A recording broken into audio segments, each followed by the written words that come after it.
મિત્રો બધાને નવા દાડા અને નવા વ્લોગના રામ રામ.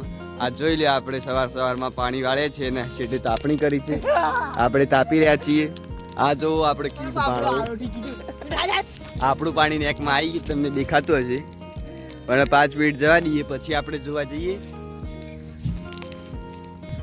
મિત્રો આપણે પાણી જતું રહ્યું એટલે પાણી જોવા જતા રહીએ. ચલો મિત્રો, જોવો બધું પાણી જતું છે પણ પાના ઉપર કેવો ઠાર પડે છે. અંદર હું કરીને જાવું મિત્રો? યાર જોવું તો ખરા, પાના ઉપર કેવો ઠાર પડે છે ને આપણે અંદર જોવા આવ્યા છીએ.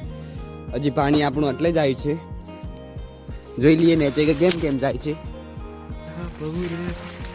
આપણે દામો જોવા ગયા એટલે બધા ફરી ગયા. જોઈ લ્યો અને આયા પણ આગ જ નહીં લાગતી. પાછી લગાડી દઈએ આપણે. મિત્રો આપણે ફરીથી આગ લગાડી દીધી. તાપીએ છીએ પોણી ના જાય એટલી વાર દાબા. તો ચલો તમે તાપી લો. વાગવામાં વાગ્યો છે 1:30 અને આપણે મોટર બંધ કરી દીધી. જોઈ લો હવે આપણે આ બાજુથી પાણી નથી આવતું કારણ કે અહીંયા ટેબો છે અને એટલે આપણે આ બાજુથી અહીંયા કુડીમાંથી પાણી લાવવાનું છે એટલે અહીંયા ઢાંકણું ખોલી દીધું છે. હવે આપણે આ બાજુ એટલેથી પાણી વાળી દઈએ. 2 કલાકમાં આટલું પી જશે કે નહીં પી જાય સારું. આજે પી જાય એટલે કાલે આમાં વાળવાનું છે. આપણે આ સાઈડે પાણી જોવા આવ્યા છીએ. આ દામું પી રહે એટલે પછી છેલ્લું દામું જ છે. કદાચ અત્યારે નહીં પીવે તો સવારમાં થોડી વાર જ લાગશે. પછી આપણે ગવામ પાણી મેળ દઈશું. ચલો તો અત્યારે જોઈ લીધું કમ્ફર્ટ દામું થઈ ગયું અને પહેલે છેડે જઈને આપણે વાળી લઈએ પાણી. બીજા દામાં મેકી દઈએ.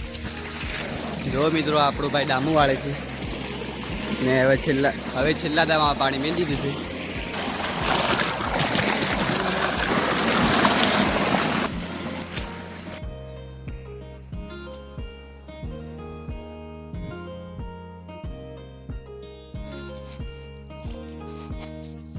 આપણું મકાઈનું ખેતર આખું પી ગયું ફાઇનલી. જોઈ લો એક સીટા સુધી પાણી નીકળી ગયું.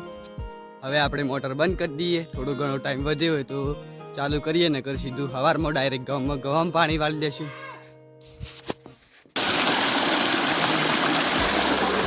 મિત્રો આપણે પાછું જો જગ્યા બદલી કાઢી. હવે અહીંયા થઈને આ બાજુ ગવામ જશે પાણી ને આપણે ઘઉં વાળીને પછી આ ગવામ પાણી વાળવાનું છે. મિત્રો વધવામાં 20 જ મિનિટ વધી છે પણ આપણી મોટર ચાલુ થતી નથી. અત્યારે ચાલુ થાય તો અત્યારે વાળીએ ને કાલે. તો લાઇટ બેટ જતી રહી છે ને અત્યારે આપણે નવરા છીએ. હવે કાલે ઘઉંમાં પાણી વાળીશું. જોઈ લો સૂરજ પણ ઢળી ગયો છે. સાંજના સમયનો નજારો. વાદળ પણ જો દેખાતા હશે, વાદળ નીકળ્યા છે. હવે આટલે આ વ્લોગને પૂરું કરી દઈએ. વ્લોગ સારો લાગ્યો તો લાઈક કરજો, શેર કરજો અને સબસ્ક્રાઈબ કરજો. હવે મળીશું કાલના નવા વ્લોગમાં. ત્યાં સુધી બધાને જય માતા.